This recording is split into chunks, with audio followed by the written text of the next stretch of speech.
आज की class start करते हैं। बेटा हम अपना चैप्टर पढ़ रहे थे बैंकिंग। बैंकिंग के अंदर हमने सेंट्रल बैंक के फंक्शंस, कमर्शियल बैंक के फंक्शंस, प्राइमरी और सेकेंडरी दोनों, प्लस मनी मल्टीप्लायर हमने कर लिया। सॉरी, क्रिएशन ऑफ मनी हमने कर लिया था अपनी लास्ट क्लास के अंदर। आज जो हमें स्टार्ट करना है दैट इज मनी मल्टीप्लायर। उससे पहले मैं आपको एक टॉपिक कराना चाहती हूँ। वो टॉपिक किस चीज का है? LRR। So my next topic is LRR. So what is LRR? LRR is Legal Reserve Ratio. बेटा ये वो परसेंटेज होती है जो आरबीआई बोलता है कमर्शियल बैंक्स को अपने पास मेंटेन करने के लिए। यानी इस पर्टिकुलर परसेंट का रिजर्व रखने के लिए। ऐसा ना हो अगर हमारे कमर्शियल बैंक के पास 1000 करोड़ रुपए के डिपॉजिट आए हैं तो वो सारा का सारा पैसा वो लोन दे दें। क्योंकि बैंक क्या चाहता है, कमर्शियल बैंक, कि उसके सबसे ज्यादा प्रॉफिट हो। प्रॉफिट कब होगा? इनकम कब होगी? जब वो ज्यादा से ज्यादा लोन देगा।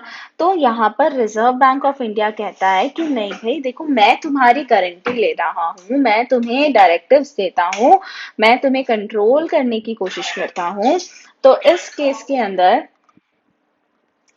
केस के अंदर मैं आपको बोल रहा हूं कि आप एक पर्टिकुलर अमाउंट, एक particular percentage of total deposit legal reserve ratio के रूप में रखेंगे। ठीक है। अब ये एलआरआर के बेटा दो कंपोनेंट्स होते हैं। एलआरआर के दो कंपोनेंट्स कौन से हैं? एसएलआर और CRR. Now what is SLR? This is statutory liquidity ratio. And what is CRR? CRR is cash reserve ratio. ठीक है। सबसे पहले पढ़ेंगे कि what is cash reserve ratio. ध्यान से सुनिएगा बेटा। Cash reserve ratio is the percentage of total deposit that commercial bank have to kept with themselves. अपने आप में रखना पड़ता है, यानी अपने पास रखना पड़ता है। ठीक है। इन द फॉर्म ऑफ कैश और कैश इक्विवेलेंट। ठीक है। जैसे मान लीजिए आरबीआई ने बोला कि 5% का सीआरआर मेंटेन करना पड़ेगा। तो यानी बैंक को 1000 का 5%, दैट इज 50 रुपीज, क्या करने पड़ेंगे एज अ कैश और कैश इक्विवेलेंट अपने पास। मैं बार बार बोल रही हूँ, अपने पास ये पैसा रखना पड़ेगा। और ये 50 रुपए वो लोन के रूप में बांट नहीं सकता, इनफैक्ट किसी भी रूप में यूज नहीं कर सकता। ये उसे अपने पास रखना पड़ेगा। सो this is the cash reserve ratio. लेकिन अगर मैं बात करती हूँ स्टैट्यूटरी लिक्विडिटी रेशियो, बेटा ये again this is also the percentage of total deposit. ध्यान से सुनिएगा, this is again the percentage of total deposit जो कमर्शियल बैंक्स को रखना पड़ता है। किसके पास? या तो आरबीआई के पास। ठीक है। किस फॉर्म में? बेटा लिक्विड फॉर्म में। लिक्विड फॉर्म का मतलब ऐसी फॉर्म जो रेडिली कन्वर्टेबल, किसमें हो? कैश के अंदर रेडिली कन्वर्टेबल हो। जैसे अगर मैं एग्जांपल लूं, जैसे गोल्ड रिजर्व हो गया, सिक्योरिटीज हो गई, जिनको जल्दी से हम कैश में कन्वर्ट कर सकते हैं। ठीक है। तो ये एसएलआर और सीआरआर एक बार देख लेते हैं कि ये बुक में इसकी डेफिनेशन किस तरीके से लिखनी है। Cash reserve ratio. It is the cash that is required by the commercial bank to be legally kept with RBI as percentage of deposit. I'm mistaken here. CRR किसके पास रखना पड़ता है? RBI के पास। और SLR रखना पड़ता है अपने पास। ठीक है। I am correcting my self here. CRR रखना पड़ता है आरबीआई के पास और एसएलआर रखना पड़ता है अपने पास। ठीक है। तो यहाँ पर एक पर्टिकुलर परसेंटेज है जो किसके पास रखनी पड़ेगी? आरबीआई की। किसकी percentage? Percentage of total deposit जो उनके पास जमा आया है अलग अलग अकाउंट में, सेविंग अकाउंट है, फिक्स डिपॉजिट है, करंट अकाउंट है। ऑल्दो करंट अकाउंट का तो वो सेविंग नहीं मानते हैं, ठीक है, लेकिन टोटल डिपॉजिट जो उनके पास आया है उसका पर्टिकुलर परसेंटेज रखना पड़ेगा। समझ आ गया सीआरआर? तो थम्स अप। चलिए एसएलआर की डेफिनेशन और पढ़ लेते हैं। स्टैट्यूटरी लिक्विडिटी रेशो क्या कहता है? It refers to the liquid asset that commercial bank must hold with themselves as a percentage of their total deposit. अब लिक्विड एसेट्स में क्या क्या आ सकता है? कैश आ सकता है, गोल्ड है, अनकम्बर्ड अप्रूव्ड सिक्योरिटीज, ऐसी सिक्योरिटीज जो गवर्नमेंट ने, आरबीआई ने अप्रूव कर रखी है, और वो कैसी होनी चाहिए? अनकम्बर्ड, यानी जिसके ऊपर कोई भी तरीके का चार्ज नहीं होना चाहिए। Those must be free of use, right? तो ये 3 तरीके के लिक्विड एसेट्स यहाँ पर रख सकता है बैंक अपने पास as a percentage of total deposit, and that is known as statutory liquidity ratio. और बेटा एलआरआर क्या है? इन दोनों का समेशन, ठीक है जी। एंड ये सीआरआर और एसएलआर जो आरबीआई है बेटा रेगुलरली चेंज करती रहती है, regularly according to the need बढ़ाती या घटाती रहती है, क्योंकि इससे ही वो अपनी इकोनॉमी में मनी सप्लाई को कंट्रोल करती है। समझ आ गया? तो करते हैं हमारे नेक्स्ट टॉपिक की, that is money multiplier. So money multiplier बेटा कल हमने ये देखा था कि जो कमर्शियल बैंक्स होते हैं वो क्या करते हैं? मनी को क्रिएट करते हैं, ठीक है, मल्टीपल टाइम्स। जैसे मैंने आपको एग्जांपल दिया था, 1000 रुपए को उन्होंने कमर्शियल बैंक ने कल कितना बना दिया था? 5000 रुपए। 1000 तो था ही, 4000 का एक्स्ट्रा फ्लो क्रिएट कर दिया था, ठीक है। अब आपको कैसे पता चलेगा कि ये एक्स्ट्रा फ्लो कितने का क्रिएट होने वाला है? तो बेटा वो पता चलेगा मनी मल्टीप्लायर, मनी मल्टीप्लायर से। बेटा मनी मल्टीप्लायर का फॉर्मूला होता है 1 में LRR, ठीक है, यानी इससे हम निकाल पाएंगे कि हमारा मनी कितना ज्यादा क्रिएट होने वाला है। फॉर एग्जाम्पल जैसे कल मैंने स्टैट्यूटरी रेशो या रिजर्व जो लिया था दैट वाज 20%, ठीक। तो अगर मैं देखूं उससे मेरा मनी कितना क्रिएट होने वाला है, तो डिवाइडेड बाय 20%, राइट? तो ये कितना आया बेटा? 5 टाइम्स, ठीक। यानी अगर मैं बैंक में 1000 रुपए डिपॉजिट कराती हूँ तो बैंक वाला उसे टोटल कितने बना देगा? 5000। अगर मैं 3000 जमा कराती हूँ तो बैंक वाला उसे कितना बना देगा? 15000, सब्जेक्ट टू कि मेरा LRR इज 20%।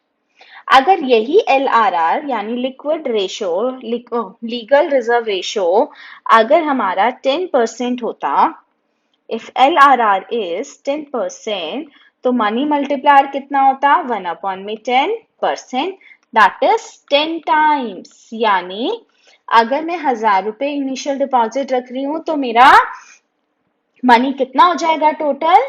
10,000। तो इसका मतलब क्या हुआ बेटा? LRR जितना कम, मनी मल्टीप्लायर उतना ज्यादा। हाँ, क्यों? क्योंकि दोनों का इनवर्स रिलेशनशिप है। इनवर्स रिलेशनशिप कैसे? बेटा फॉर्मूला तो साफ साफ यही बोल रहा है, 1 में LRR, यानी क्या हो गया? This is having in these both things are having inverse relationship, ठीक है जी। तो ये हमारा रिलेशन हो गया यानी multiplier with the money multiplier with the legal reserve ratio. इतना समझ आ गया? तो हम multiplier, money multiplier or deposit multiplier measures the amount of money that banks are able to create in the form of deposit with every unit of money it keeps as reserve, ठीक है। आगे क्या कहता है? Money multiplier is equal to 1 में LRR। Higher the value of LRR, lower the value of money multiplier and less money is created by the banking system.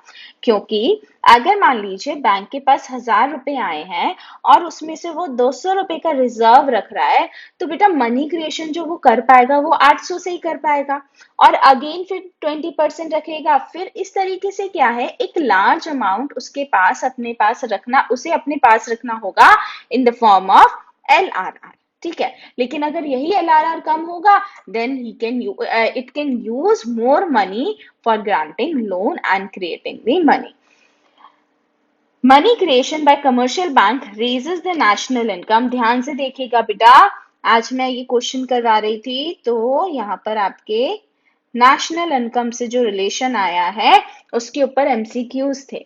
ठीक है, देखिए क्या कहता है, money creation by commercial bank raises the national income as commercial bank lend money for the investment which lead to rise in national income. बेटा यहाँ पर हो क्या रहा है, यहाँ पर जो पैसा है बैंक वाला क्या कर रहा है, उस पैसे को यूज कर कंजम्पशन और इन्वेस्टमेंट एक्टिविटीज में दे रहा है और कंजम्पशन और इन्वेस्टमेंट एक्टिविटीज दोनों मेरे एक्सपेंडिचर का पार्ट है। एक्सपेंडिचर होता किस पे है, गुड्स प्रोड्यूस होते हैं। तो बेटा जब गुड्स प्रोड्यूस होते हैं तो ऑब्वियसली क्या होगा, ऑब्वियसली हमारी यहाँ पर नेशनल इनकम बढ़ेगा ही बढ़ेगा। ठीक है, so this is the theory of money multiplier. आगे देखिए उसने कहा है money multiplier is equal to 1 में LRR, यहाँ पर थोड़ा सा चेंज करूंगी, LRR is equal to CRR plus SLR। लेकिन साथ में यहाँ पर एक नया वर्ड और है, दैट इज वॉल्ट कैश और excess reserve ratio. Now what is this, ये हम नेक्स्ट टॉपिक पढ़ेंगे। पहले ये बताइए इतना समझ आ गया है बेटा? अपना नेक्स्ट टॉपिक है that is VCR, vault cash ratio. बेटा मान लीजिए आरबीआई ने बोला कमर्शियल बैंक्स को कि आप 5% का LRR रखिए। ठीक है, बैंक ने बोल दिया, आरबीआई ने बोल दिया, बट एक बैंक ऐसा था उसने कहा नहीं यार मैं ना 6% का रख लेता हूँ। 5% तो LRR और 1% मैं एक्स्ट्रा अपने आप को सेव करने के लिए रख रहा हूँ किसी भी रीजन से। ठीक है, बैंक अपने आप को ज्यादा रिस्क में नहीं डालना चाहता तो वो 1% एक्स्ट्रा पैसा रख रहा है।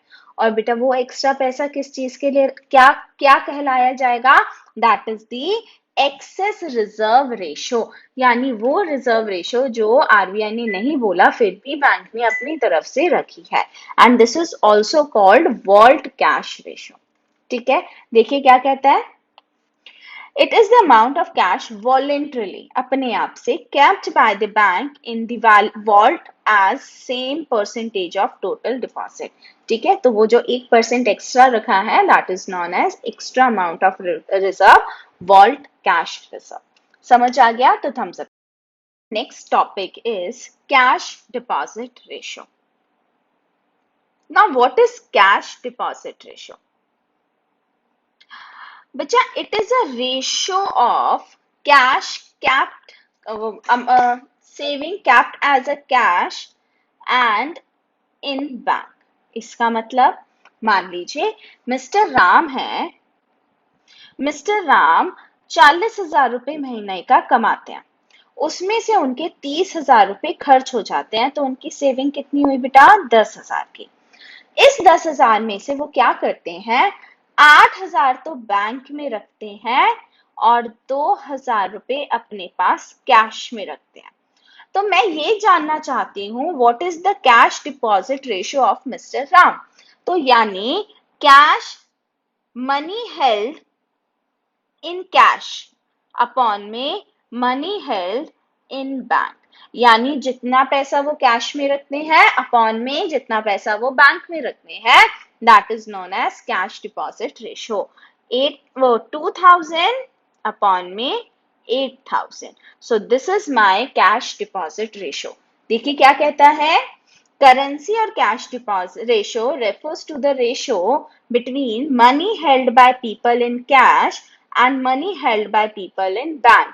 CDR is equal to CU upon में DD। बेटा जितना ज्यादा बैंक में रखेगा उतना ज्यादा अच्छा, और जितना ज्यादा बैंक में रखेगा उतना ही CDR कम होगा, क्योंकि बैंक हमारा न्यूमरेटर में है, सॉरी डिनोमिनेटर में है, और डिनोमिनेटर जितना बड़ा होगा हमारा CDR रेशो उतना कम होगा। तो इसका मतलब क्या हुआ कि अगर हम ज्यादा से ज्यादा पैसा बैंक में रखेंगे तो CDR की वैल्यू कम होगी, which is actually favourable for a country. देखिए क्या कहता है, it reflects the liquidity preference of the people, यानी कि लोग अपने पास कितना पैसा घर पर रखना चाहते हैं।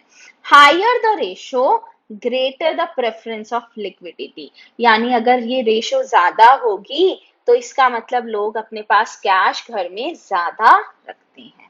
ठीक है जी, so this is all about the CDR। समझ आ गया तो थम्स अप कीजिए। Next topic is difference between central bank and the commercial bank।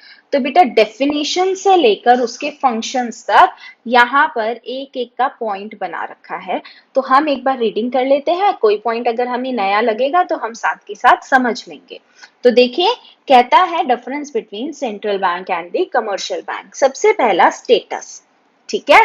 तो बेटा सेंट्रल बैंक क्या है, this is the apex bank, यानी the top most. Top most का मतलब इसके अलावा कोई नहीं है, this is the supreme thing in a banking system. The commercial bank functions under the control of central bank, right. तो सेंट्रल बैंक अपेक्स है और उसके नीचे काम कौन करता है, कमर्शियल बैंक। तो ये हमारा स्टेटस हो गया। Second, function. तो बेटा आपको तो फंक्शंस पता ही है सारे। तो कहता है central bank accept deposit and advance loan. कहता है वो भी डिपॉजिट और लोन लेता देता है, लेकिन किससे, कमर्शियल बैंक से। पता है ना, कमर्शियल बैंक अपना पैसा जमा करते हैं और साथ साथ लोन लेते हैं RBI से। लेकिन बेटा यही काम कमर्शियल बैंक किसके साथ करता है, यही काम कमर्शियल बैंक जनरल पब्लिक के साथ करता है। यानी जनरल पब्लिक अपना पैसा, अपनी सेविंग कमर्शियल बैंक में डिपॉजिट कराते हैं और उनसे लोन लेते हैं। आइए देखते हैं, पढ़ते हैं। A commercial bank accept loan of general public and also advances loan to them. ठीक है, एक मिनट होल्ड है, that is money supply regulation. तो बेटा जो क्या नाम है, जो RBI है वो क्या करता है, वो मनी सप्लाई को रेगुलेट करता है। ठीक है, कैसे रेगुलेट करता है वो हम सारे के सारे आज मेजर्स पढ़ेंगे, क्वालिटेटिव एंड क्वांटिटेटिव। ठीक, तो देखिए, central bank regulate the supply of money, right. लेकिन कमर्शियल बैंक क्या करता है, कमर्शियल बैंक RBI को हेल्प करता है। ठीक है, क्यों, क्योंकि RBI जो डायरेक्टिव्स देता है, RBI जो मेजर्स ऑप्ट करता है, ठीक है, उनको जो कमर्शियल बैंक है वो अमल में लाता है, राइट, उनको फॉलो करता है, और जिससे वो सिर्फ कंट्रीब्यूट करता है सप्लाई ऑफ मनी को रेगुलेट यानी चेंज बढ़ाने या घटाने में।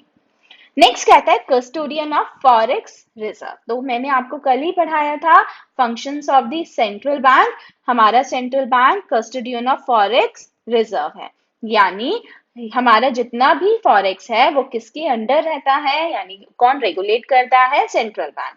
लेकिन बेटा कमर्शियल बैंक कस्टोडियन नहीं है।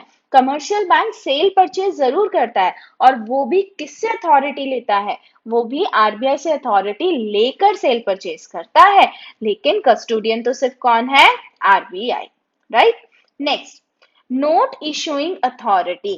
बेटा नोट इशूइंग अथॉरिटी किसके पास है, ऑब्वियसली RBI के पास है। कमर्शियल बैंक के पास नोट इशूइंग अथॉरिटी नहीं है, क्योंकि RBI के पास सोल अथॉरिटी है। ये अथॉरिटी हमारे इंडिया में और किसी के पास नहीं है। मैं बात कर रही हूँ नोट इशू करने की। Next, focus. ठीक है बेटा, यहाँ पर जो फोकस है RBI का वो इकोनॉमी की स्टेबिलिटी के लिए है। ठीक, लेकिन यहाँ पर कमर्शियल बैंक किस लिए काम करते हैं बेटा, प्रॉफिट मैक्सिमाइजेशन के लिए। तो बस ये उन दोनों का फोकस है।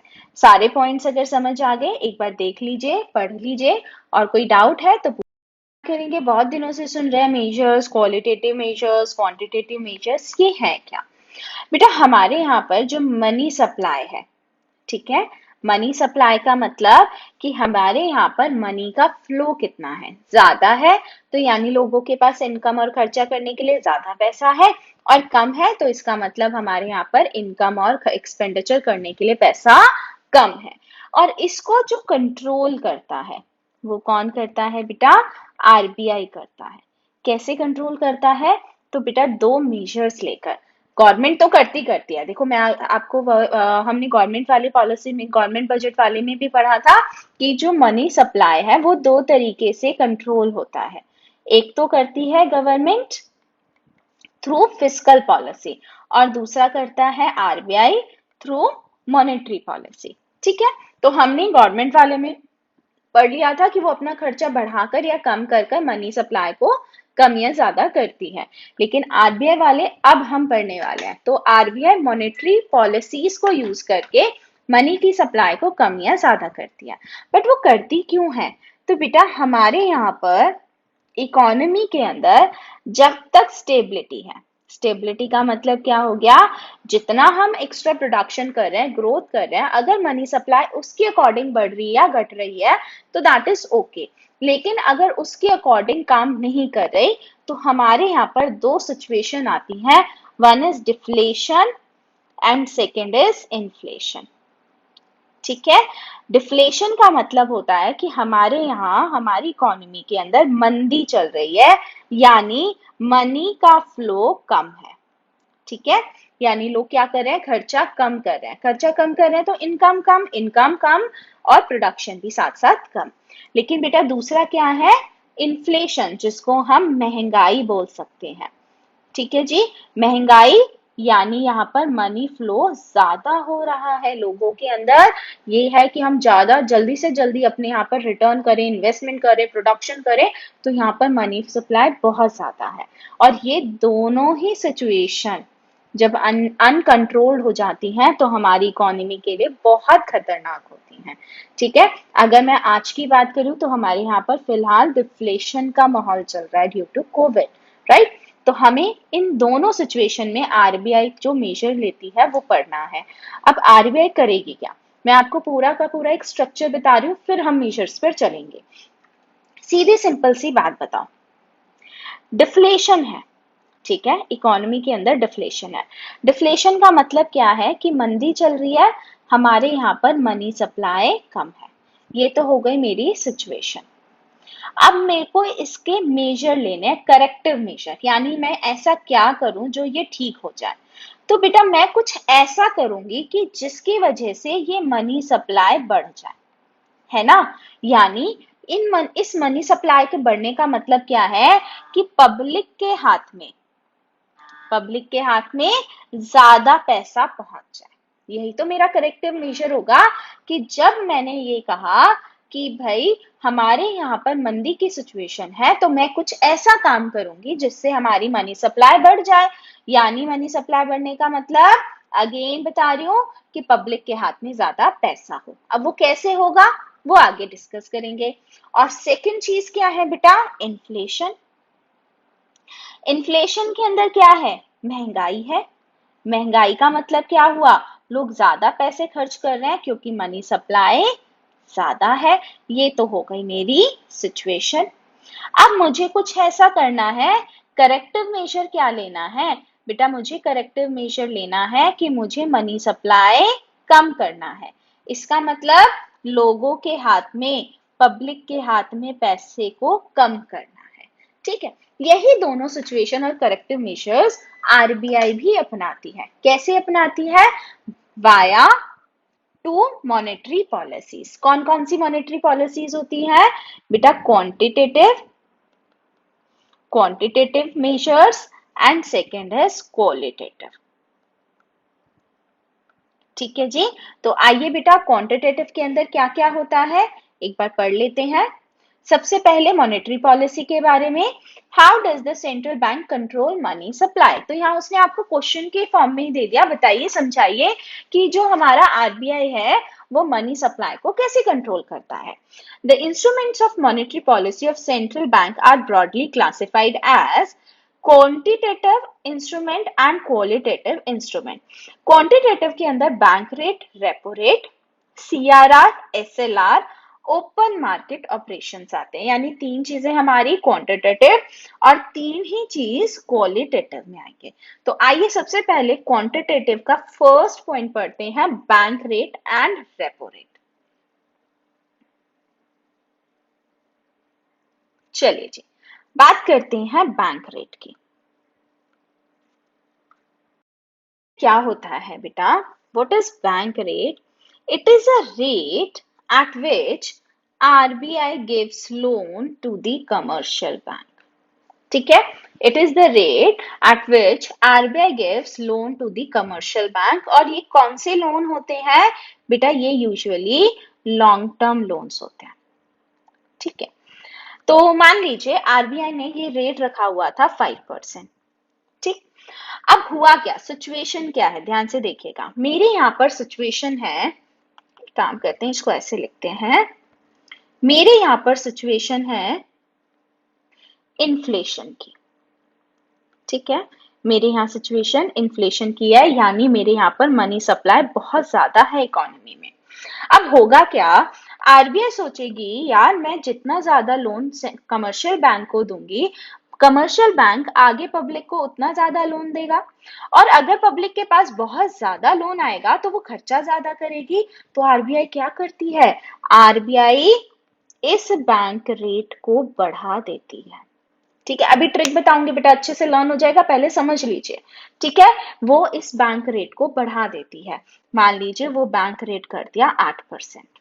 अब कमर्शियल बैंक को अगर लोन 8% पर मिल रहा है तो कमर्शियल बैंक पब्लिक को ऑब्वियसली कुछ ज्यादा रखकर ही रखेगा, लोन देगा। यानी मान लीजिए वो 10% पर लोन दे रहा है। बेटा जहां लोन जो पब्लिक थी उसको 7% पर मिल रहा था, अब लोन महंगा हो गया और वो हो गया 10% पर। अब पब्लिक क्या करेगी बेटा? लोन लेना कम कर देगी। लोन कम लेगी तो पैसा कम हो जाएगा, पैसा कम होगा तो खर्चा कम, खर्चा कम तो मनी सप्लाई कम हो जाएगा। तो यहाँ पर क्या हुआ बेटा? बैंक रेट को यूज कर कर आरबीआई ने मनी सप्लाई को कम करने की कोशिश करी। ठीक है, अब situation number second. Second situation क्या है बेटा?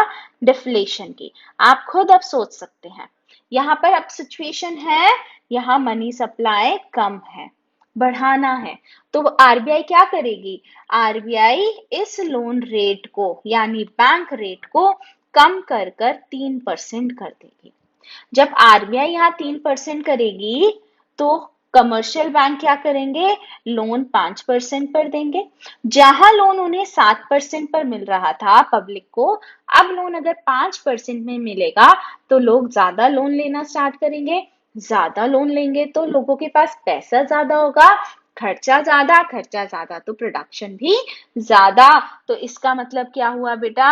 लोन जब ज्यादा मिलेगा तो मनी सप्लाई भी बढ़ जाएगी। So this is how RBI uses the bank rate to control the inflation or deflation situation in the economy. समझ आ गया तो थम्स अप कीजिए। है अपने नेक्स्ट पॉइंट की, जो बिल्कुल इसी का ही भाई है, दैट इज रेपो रेट। बेटा इसका नाम ऐसा क्यों है वो भी मैं बताऊंगी, बट पहले हम समझ लेते हैं ये है क्या। रेपो रेट, रेपो रेट का मतलब क्या है बेटा? Again it is a rate at which RBI gives loan to commercial bank. Loan तो ऊपर भी था बट उसको बैंक रेट कहते थे, बट बच्चा bank rate was for long term loan. यहाँ पर आरबीआई अगर शॉर्ट टर्म लोन देती है तो उसके लिए क्या होता है? रेपो रेट होता है। क्या उससे हमारे कॉन्सेप्ट में कोई डिफरेंस आएगा? नहीं आएगा, सेम वही सिचुएशन है। अगर हमारे यहाँ पर इन्फ्लेशन है, ठीक है, ध्यान से देखिएगा, मैं शॉर्टकट लूंगी अब। अगर हमारे यहाँ पर इन्फ्लेशन है, इन्फ्लेशन का मतलब मनी सप्लाई ज्यादा, आरबीआई क्या करेगी? आरबीआई कंट्रोल करने के लिए इस रेपो रेट को बढ़ा देगी।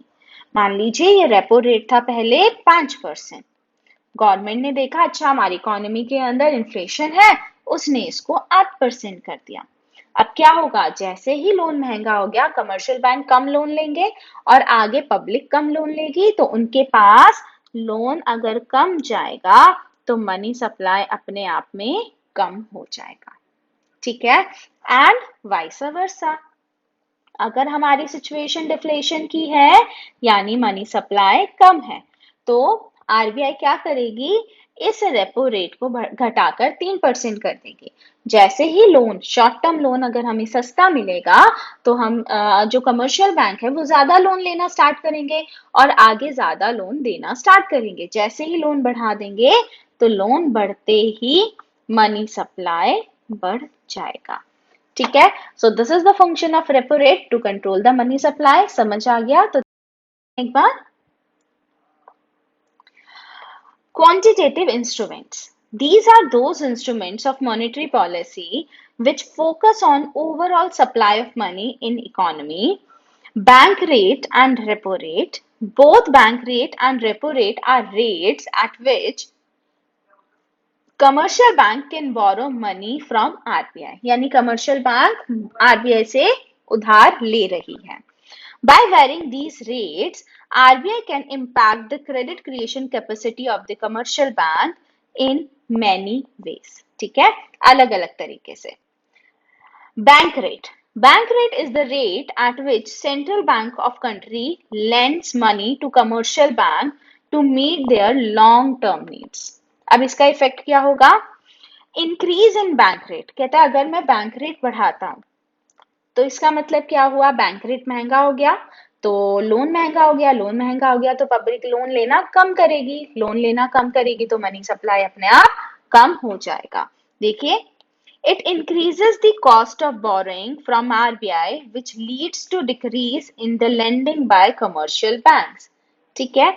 Increase in interest rate reduces the ability of the commercial bank to create money, जितना उधार कम लेगी उतना ही मनी की सर्कुलेशन को कम कर देगी। And vice versa, decrease in bank rate, it decreases the cost of borrowing from the RBI, which leads to increase the lending by the commercial bank. Decrease in interest rate reduces the ability, increases the ability. The decrease in interest rate increases the ability of commercial bank to create money, right? So this is all about the bank rate. Same explanation is for the repo rate. पढ़ लेते हैं बेटा। Repo rate का देखिए यहाँ क्या लिखा हुआ है, रीपर्चेस रेट, समझाऊंगी इसको, ठीक है। Repo rate is the rate at which central bank lends money to the commercial bank to meet their short term needs. Increase in repo rate, it increases the cost of borrowing from RBI, which leads to decrease the lending by the commercial banks. Increase in interest rate reduces the ability of commercial bank to create the money, right? यहाँ पर हमारा money creation कम हो जाएगा। But decrease in repo rate, bank rate नहीं, यहाँ थोड़ी सी ना गलतियां ज्यादा हो गई थी इन दो पेजेस में। Decrease in repo rate, it decreases the cost of borrowing from RBI, which leads to increase the lending by the commercial bank. Decrease in interest rate increase the ability of commercial bank to create money. अच्छे से समझ आ गया तो thumbs up. Last topic, that how commercial bank uses the LRR. LRR का मतलब CRR and SLR to regulate the money supply. तो आइए बेटा, हमारा नेक्स्ट क्वालिटेटिव इंस्ट्रूमेंट है, quantitative instrument sorry, that is CRR and SLR, ठीक है। आइए बात करते हैं CRR की। अभी हमने CRR की डेफिनेशन पढ़ी। What was CRR? ये वो परसेंटेज ऑफ टोटल डिपॉजिट है जो कमर्शियल बैंक को RBI के पास रखना पड़ता है। जैसे मान लीजिए अगर ये 5% है, ठीक है, 5% हो गया।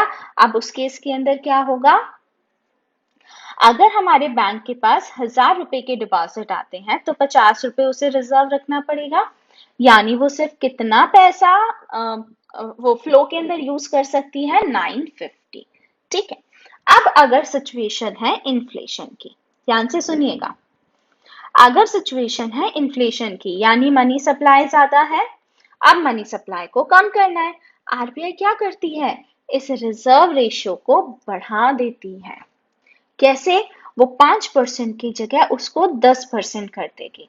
तो यानी अब कमर्शियल बैंक्स को 100 रुपए अपने पास रखने पड़ेंगे, तो वो मनी सप्लाई में कितना यूज कर सकता है? सिर्फ और सिर्फ 900 रुपए। अब बेटा जहां वो 950 यूज कर रहा था, अब वो सिर्फ 900 रुपए यूज कर पाएगा, तो उसके लिए मल्टीपल टाइम्स इम्पैक्ट कम पड़ेगा। अगर इसको मेजर करना है तो मनी मल्टीप्लायर से आप मेजर कर सकते हैं। कैसे? जब वो 5% रख रहा था, तो देखिए कितना, इट वॉज 20 टाइम्स, ठीक है, 20 टाइम्स वो मनी क्रिएट कर सकता था। लेकिन अब वो कितना रख रहा है बेटा? मनी मल्टीप्लायर इज 1/10, यानी ओनली 10 टाइम्स। अब देखो कितना फर्क पड़ गया, पहले वो 20,000 रुपए बना रहा था, अब वो सिर्फ 10,000 रुपए बना पाएगा। तो देखिए एक छोटा सा परसेंटेज में चेंज करते ही मनी सप्लाई पे डबल का, यानी 1/2 हो गई सीधा सीधा। तो दिस इज हाउ कि जैसे ही हमारी इकोनॉमी के अंदर इन्फ्लेशन आएगा, वो एलआरआर को बढ़ा देगा। बढ़ाने से क्या होगा? कमर्शियल बैंक के पास कम पैसा बचेगा टू क्रिएट मनी, और अगर वो कम क्रिएशन करेगा मनी का, तो मनी सप्लाई अपने आप ही कम हो जाएगा, क्योंकि लोगों के पास लोन कम पहुंचेगा। Same applicable to SLR, same, बिल्कुल कोई डिफरेंस नहीं है। और अगर बेटा हमारे यहाँ पर सिचुएशन है डिफ्लेशन की, डिफ्लेशन का मतलब लोगों के पास मनी सप्लाई कम है, बढ़ाने के लिए सीआरआर को क्या करेगा? वो कम कर देगा। यहाँ पर मान लीजिए पहले वो 1000 में से 5% ले रहा था, अब 1000 में से सिर्फ 3% लेगा, तो 970 rupees commercial bank can use for the creation of money. अब देखो ये सिर्फ 20 रुपए बढ़ने से मल्टीपल टाइम्स हमारे यहाँ पर इम्पैक्ट पड़ जाएगा, ठीक है। तो डिफ्लेशन में सीआरआर को कम करते ही बैंक के हाथ में ज्यादा पैसा होगा टू क्रिएट मनी। समझ आ गया? 100% समझ आया तो 100 है। कहता है cash reserve ratio and statutory liquidity ratio. According to the legal requirement, commercial banks are obliged to create reserve, cash reserve ratio. It refers to the minimum percentage of net demand and the time deposit. Liabilities क्यों लिखा है? क्योंकि जो पैसा आप bank में जमा कराते हैं एज अ जर्नल पब्लिक, वो बैंक के लिए लाइबिलिटी होती है, ठीक है। To be capped by the commercial bank with the central bank, यानी आरबीआई। अच्छा यहाँ एक चीज और ध्यान रखिएगा बेटा, हमारे यहाँ पर एक कमर्शियल बैंक है और उस कमर्शियल बैंक का नाम है the central bank of India. इसके मैंने क्वेश्चन दिए हैं आपके एमसीक्यू में।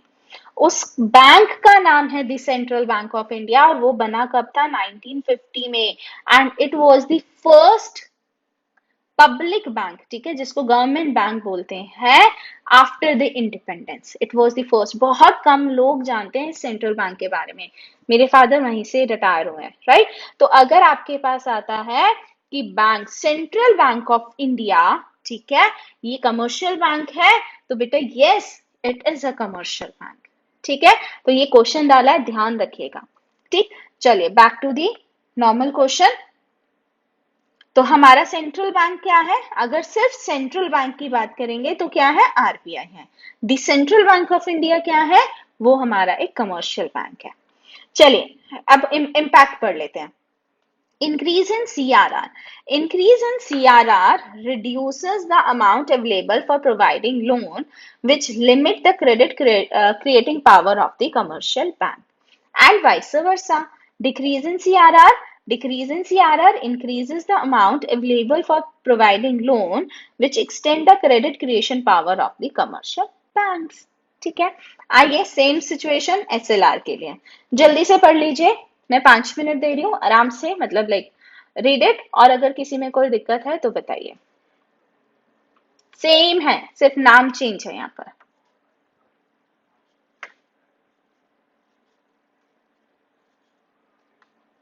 समझ आ जाए तो थम्स अप कीजिएगा।